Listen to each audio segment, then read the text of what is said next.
Right, ఇదే అంశం మీద మనతో పాటు మాట్లాడడానికి సుమింద్రానంద్ గారు ఉన్నారు. మాట్లాడే ప్రయత్నం చేద్దాం. నమస్తే మేడం. నమస్తే. ఏం చెప్తారు చెప్పినటువంటి వ్యాఖ్యల మీద ముఖ్యమంత్రి గారు? ఏకీభవిస్తారా అసలు ఆ వ్యాఖ్యలకు? ఎవ్వరు అటు ఉద్యోగులు కానీ ఇటు ప్రజలు కానీ ఎవ్వరు కూడా ఏకీభవించే పరిస్థితి ఉండదు. మీ నుంచి ఆగ్రహంగా ఉన్నారు. ప్రజలను బూచిగా చూపించి ఉద్యోగులను బూచిగా చూపించి ప్రజలను ఇరు వర్గాలను కూడా మోసగించేటువంటి కుట్రకు తెరలేపిన రేవంత్ రెడ్డి గారు. ఎట్లయితే తాను ప్రజలకు అనేక హామీలు ఇచ్చి అధికారంలోకి వచ్చినటువంటి రేవంత్ రెడ్డి గారు హామీల ఎగవేతకు ఇదొక భాగంగా ఉద్యోగుల కారణంగా మీకు హామీలు నెరవేర్చలేకపోతున్నా, మీకు ఇచ్చినటువంటి 6 గ్యారంటీలను నెరవేర్చలేకపోతున్నా, మహిళలకు ఇచ్చినటువంటి మహాలక్ష్మి పథకాన్ని అమలు చేయలేకపోతున్నా, మరి ప్రజలు ప్రశ్నించే స్థితి ఇవాళ. దాని నుంచి తప్పించుకోవడానికి, ప్రజలు ప్రశ్నించే స్థితి నుంచి, పోరాటాల నుంచి, ప్రజా ఆగ్రహం నుంచి తప్పించుకోవడానికి ఉద్యోగులను సాకుగా చూపించి ఇగో ఇన్ని 18,000 కోట్లే వస్తున్నాయి, నన్ను కోసిన ₹1 రాదు, ఏం చేసుకుంటారు, కోసుకుంటారా, కూర వండుకుంటారా అని ఒత్తిడి చేస్తూ ఉన్నారా ఉద్యోగ సంఘాలలో ముఖ్యమంత్రి గారిని? ఎందుకంటే ఆ రకంగా మాట్లాడిన మాటలను చూస్తే బాగా ఒత్తిడికి గురైనటువంటి వాళ్ళు మాట్లాడే మాటలు అవి.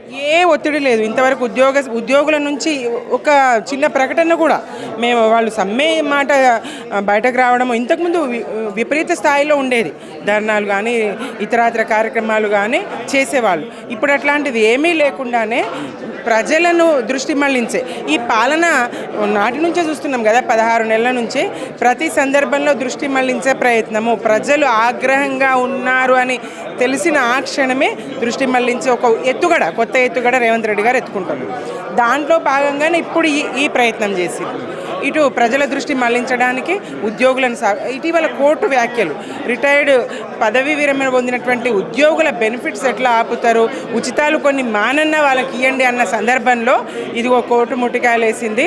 మరి మీకు ప్రజల పథకాలు ఏవి ఆపాలని నేను ప్రజలకు చెప్తూ, అటు ప్రజలకు చెప్తూ ఇటు ఉద్యోగులకు చెప్తూ, ఏమన్నా ఉద్యోగులు రాక్షసుల ప్రజా సంక్షేమం కోసం, తెలంగాణ కోసం, తెలంగాణ ప్రజల బాగు కోసం కదా. ఏ రాష్ట్రంలో ఉన్నా ఉద్యోగులకు జీతాలు వస్తాయి, సమైక్య రాష్ట్రంలో ఉన్న జీతాలు వస్తాయి, రాష్ట్రం విడిపోయినా జీతాలు వస్తాయి. కానీ ఉద్యోగులు తమ ప్రయోజనాలు కాదు, రాష్ట్ర ప్రయోజనాలు, తెలంగాణ ప్రజల ప్రయోజనాలు, తెలంగాణ ప్రాంత ప్రయోజనాలు దృష్టిలో పెట్టుకొని పోరాడి ముందు వరుసలో ఉన్నాడు. మరి అట్లనే నాటి ప్రభుత్వం ఉద్యోగులకు 73% ఫిట్మెంట్ ఇచ్చింది. అనేక విధాలుగా తెలంగాణ ఉద్యోగులను అటు ప్రజలను ఇరు వర్గాలను సంతృప్తి పొందే విధంగా పాలన సాగించినటువంటి సందర్భాన్ని చూసినాం. ఇవాళ రేవంత్ రెడ్డి విషయానికి వస్తే మరి కాడెత్తేసిండు మధ్యలోనే, చాతగాదు అసమర్థుడు అనే విధంగా కాడెత్తేసినటువంటి పరిస్థితిని చూస్తూ ఉన్నాం. ప్రజలు అనుకుంటా ఉన్నారు. నేను ఇందాక చెప్పిన 2 పిల్లుల కథ, అటు ప్రజలకు ఆ రొట్టె చూసిన పిల్లొకటి ప్రజలైతే, ఆ రొట్టెను అందుకున్నటువంటి ఉద్యోగులు ఒక పిల్ల అయితే, మధ్యలో లబ్ధి పొందిన రేవంత్ రెడ్డి లాంటి వాళ్ళు. ఎందుకంటే 18,000 కోట్లు వస్తున్నాయి ఆదాయం ఉన్నది, 10,000 కోట్లు నువ్వు అప్పు తెచ్చినావు. ఈ 26,000 కోట్లను ఏం చేసినావు ప్రజలకు ఎప్పుడైనా చెప్పినావా?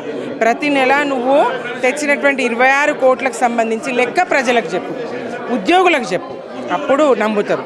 ఏది ఉద్యోగులకు ఇవ్వడానికే, పెన్షనర్లకు ఇవ్వడానికే ఎక్కడి నుంచి తేవాలి, అప్పు పుడతలేదన్నోనివి జరుగుతున్నటువంటి అందాల పోటీలకు ఎక్కడి నుంచి తెచ్చినావు, మరొక కార్యక్రమానికి ఎక్కడి నుంచి తెస్తున్నావు, ఫ్యూచర్ సిటీ అంటావు, ఇంకేదో అంటావు, వీటన్నిటికి ఎక్కడి నుంచి తెస్తున్నావు?